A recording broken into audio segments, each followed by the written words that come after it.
Hi, my name is Lavinia Lovo. I'm Samoan-Tongan. I'm 22 years old and my disability is spina bifida. A spina bifida is a person with a curved backbone, so it can also affect the nerves of your legs. I was the only disabled person amongst my able-bodied peers.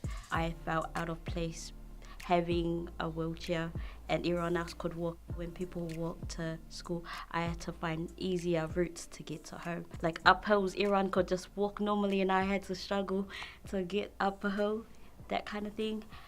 If I was to be sick while going to school, I would have to go straight to the hospital rather than going to a GP. For my teachers, they had no knowledge of disability awareness, so they didn't really understand. My mum, she's a really religious person, and so when I was born with a disability, my mum thought that she did something bad. It was all because the way she was brought up. No person in her family had a disability to begin with, and family, it was hard because they had like a Pacific mindset where if you have a disability, it's a curse. It took a while for my family to adapt to me being in a wheelchair as normal. I actually had it quite easy growing up as well. The people I met along the way, they were quite understanding as well with my disability because I wasn't sure about what I actually had.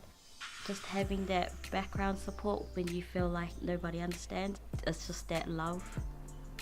I was a dance coordinator for a group called Fusion 2.0. We went to go perform in different events out in the community just to promote inclusion through culture.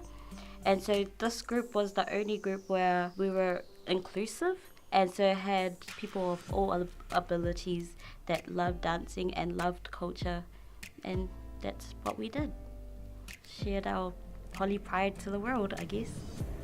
I want to be a counsellor for the disability sector as well, because there's a lot of people that have a disability that won't be able to relate to their, let's say, able-bodied counsellor. For example, if I was to go to a counsellor and say, oh, you know, I feel so insecure because I'm in a wheelchair, the other person would be like, oh, that's fine. You're totally normal because, you know, I know you as a person, but like that's not really the satisfaction that the person that's going to a counsellor needs, you know. They need to know that I understand what you're going through and everything's going to be okay, and they'll know that everything's going to be okay if someone's a living example of them. I truly believe in equality, and I guess if you want to be treated like with respect, you gotta earn respect from the other person as well, and that's the same with having a disability. I don't like how when other people were to see me in a wheelchair, they'll automatically think, oh, just because my legs don't work, my brain stopped working too. I guess they got to know me a bit longer, and that's when they knew, oh yeah, you know, she's just another person, she's just sitting down. And I want the same for everyone out there as well, especially for our Pacific kind. Times are changing now, like it can't stay the same as like their grandmas or grandpas grew up with, that mindset of having a cursed family member with a disability, you know. There's more help nowadays out there, like modern help.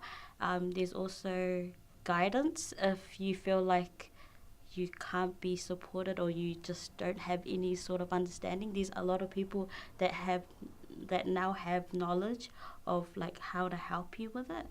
Pacific people are the most stubborn people to ask for help, and that's what they really need to do, is ask for help in order to know how to deal with someone with a disability. Let your love show.